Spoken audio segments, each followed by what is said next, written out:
السلام علیکم ورحمۃ اللہ تعالی وبرکاتہ۔ مرکز اہل سنت جامعہ رضویہ منظر اسلام کے یوٹیوب چینل ہم سبق درس نظامی میں آپ کا خیر مقدم ہے۔ پیارے بچوں، جنہوں نے اب تک ہمارے چینل کو سبسکرائب نہیں کیا ہے وہ ضرور سبسکرائب کر لیں اور بیل آئیکن بھی ٹچ کر دیں تاکہ کوئی بھی اپلوڈ آئے وہ اس کی نوٹیفیکیشن آپ تک فوراً پہنچ جائے، اور اپنے ساتھیوں سے بھی شیئر کریں، اور بات پسند آئے تو لائک بھی کریں۔ اب آپ کے سامنے شرح تہذیب کی تلخیص جو امداد اللبیب لفہم التہذیب کے نام سے ہے، اس کتاب کو پڑھائیں گے مفتی محمد قمر صاحب۔ آپ ان کو بغور سماعت فرمائیں۔ السلام علیکم ورحمۃ اللہ وبرکاتہ۔ بسم اللہ الرحمن الرحیم۔ فَأَمَّا بِحَسْبِ الْجِهَةِ فَمِنَ الْمُوجِبَاتِ تَنْعَكِسُ وَالدَّائِمَتَانِ وَالْعَامَّتَانِ حِینِیَةً مُطْلَقَةً۔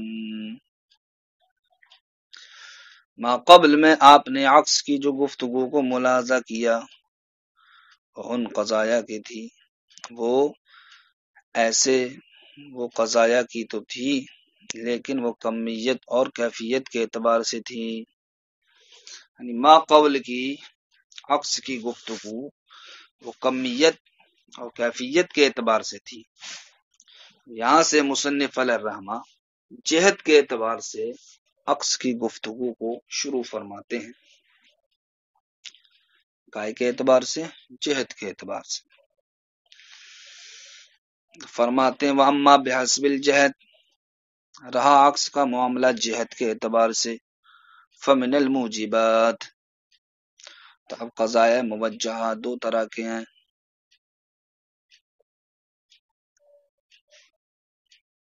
بعض موجبات ہیں اور بعض کیا ہیں، سالبات ہیں۔ تو یہاں سے جو مصنف علیہ الرحمہ جن قضایا موجہہ کا عکس بیان فرمائیں گے وہ قضایا موجہہ موجبہ ہوں گے، سالبہ کا آخر میں جا کر عکس کے تعلق سے گفتگو کریں گے۔ لیکن یہاں پر آپ ان قضایا موجہہ کے تعلق سے عکس کی گفتگو کو ملاحظہ کریں گے جو قضایا موجہہ کائے کے قبیل سے ہیں، موجبات کے قبیل سے ہیں۔ کائے کے قبیل سے؟ موجبات کے قبیل سے۔ فرماتے ہیں وَأَمَّا بِحَسْبِ الْجِهَةِ، یعنی انما ذکرنا، وہ جو ہم نے ذکر کیا، ہوا بیان و انعکاس القضایا، وہ قضایا کے منعکس ہونے کا بیان تھا، بحسب الکمی والکیف، کمیت اور کیفیت کے اعتبار سے۔ وَأَمَّا بِحَسْبِ الْجِهَةِ، اور رہا جہت کے اعتبار سے، فَمِنَ الْقَضَايَا الْمُوجِبَاتِ، تو قضایا موجبات میں سے، یعنی کہ جو ان قضایا موجہہ کے عکس کا بیان ہے جو کہ عام موجبات کے قبیل سے ہیں، یعنی کہ سوالب کا نہیں ہے۔ تو فرماتے ہیں تنعکس الدائمتان،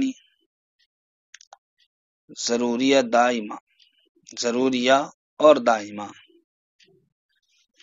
دائمتان سے مراد ضروریہ اور دائمہ، یہ دونوں قضایا موجہہ موجبہ منعکس ہوں گے کس کی جانب؟ حینیہ مطلقہ کی جانب۔ کس کی جانب؟ حینیہ مطلقہ کی جانب۔ یعنی کہ قضیہ موجہہ ضروریہ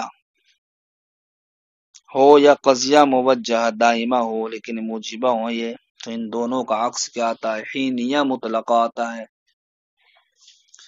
قضیہ موجہہ ضروریہ کا اور قضیہ موجہہ دائمہ کا عکس کیا آتا ہے؟ حینیہ مطلقہ آتا ہے۔ جیسے ہمارا قول بالضرورتی کل انسان حیوان، بالضرورتی کل انسان حیوان، یہ قضیہ موجہہ ہے لیکن کون سا ہے؟ ضروریہ ہے۔ یا ہمارا کہنا بالدوامی کل انسان حیوان، یہ قضیہ موجہہ ہے لیکن دائمہ ہے۔ تو قضیہ موجہہ ضروریہ یا قضیہ موجہہ دائمہ، اس کا عکس کیا آتا ہے؟ حینیہ مطلقہ آتا ہے۔ تو اب بالضرورت کل انسان حیوان جو قضیہ موجہہ ضروریہ ہے، اس کا عکس کیا آئے گا؟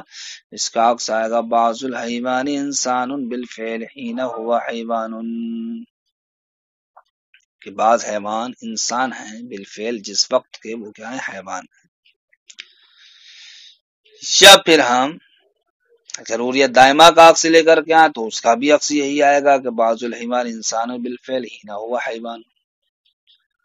فرماتے ہیں یہ جو عکس آیا ہے بعض الحیوان انسان بالفعل ہی نہ ہوا حیوان، یہ عکس کیا ہے؟ اصل قضیہ کی طرح صادق ہے. جس طریقے سے اصل قضیہ صادق ہے اسی طریقے سے اس کا یہ عکس بھی کیا صادق ہے. اس پر دلیل کیا آپ کے پاس؟ دلیل ہماری یہ ہے کہ اگر آپ اس عکس کو صادق نہ مانیں گے تو ضرور اس کی نقیض صادق ہوگی. کیا ہوگی؟ اس کی نقیض صادق ہوگی. اور یہ ایسا ہو نہیں سکتا کہ نہ عکس صادق ہو نہ نقیض صادق ہو. ایک چیز ضرور صادق ہوگی. اگر عکس صادق نہیں ہوگا تو نقیض صادق ہوگی، اور اگر نقیض صادق نہیں ہوگی تو عکس صادق ہوگا.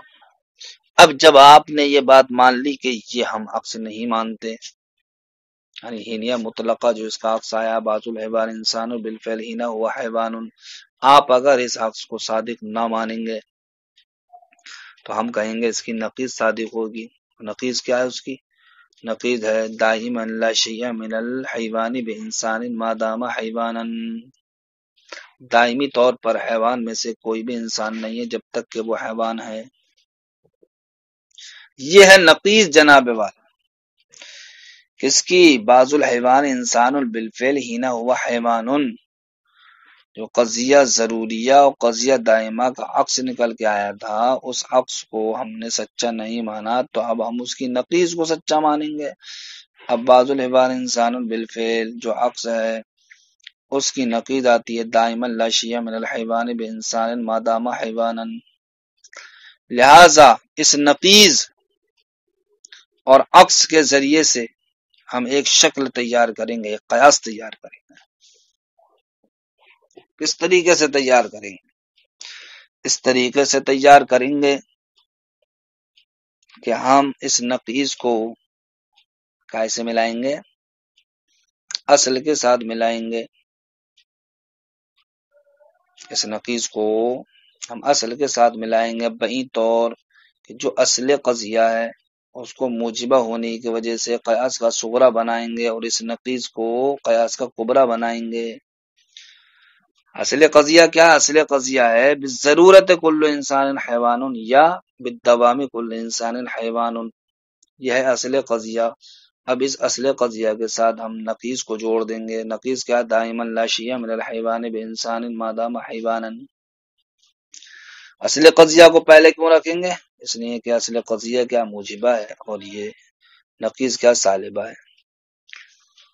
تو اس کے موجبہ ہونے کی وجہ سے صغرا بنائیں گے اس کو، اور اس نقیض کو کیا بنائیں گے؟ کبرا بنائیں گے. اور کہیں گے اس طریقے سے کہ بالضرورت او بالدوام کل انسان حیوان، یہ ہو گیا قیاس کا صغرا. اب ہم اس کی نقیض کو ملائیں گے. نقیض کیا تھی؟ دائما لا شیء من الحیوان بانسان ما دام حیوانا. تو کتاب میں جو ذکر کی گئی ہے، جو ہم نے قیاس بنایا اس کا کبرا جو کتاب میں ذکر کیا گیا ہے لا شیء من الحیوان بانسان بالفعل، اس کو کاٹ کر کبرا کیا بنائیں؟ وہ بنائیں کہ جو نقیض نکل کے آئیے دائما لا شیء من الحیوان بانسان ما دام حیوانا. اس عبارت کو لکھ دیں تو اب نتیجہ نکلے گا لا شیء من الانسانی، دائما لا شیء من الانسانی بانسان ما دام حیوانا، لا شیء من الانسان بانسان ما دام حیوانا. یہ نکل کے آئے گا نتیجہ. اس نتیجے کی بھی عبارت کو وہاں سے کر لیں. تو اب دیکھیے ہمارا کہنا دائما لا شیء من الانسان بانسان ما دام حیوانا، کہ دائمی طور پر کوئی بھی انسان میں سے انسان نہیں ہے جب تک کہ وہ حیوان ہے. تو اب دیکھیے یہاں پر شے کا اپنی ذات سے سلب ہو رہا ہے یا نہیں ہو رہا ہے؟ تو پتہ چلا کہ ہاں بھائی انسان سے ہی انسان کی نفی ہو رہی ہے، تو یہ تو شے کا اپنی ذات سے سلب ہے. شے کا اپنی ذات سلب کیا؟ محال ہے. تو اب یہ محال کیوں پیدا ہوا؟ محال اس لیے پیدا ہوا کہ ہم نے عکس کو سچا نہیں مانا بلکہ ہم نے عکس کی نقیض کو سچا مانا. تو عکس کی نقیض ہے محال کو مستلزم.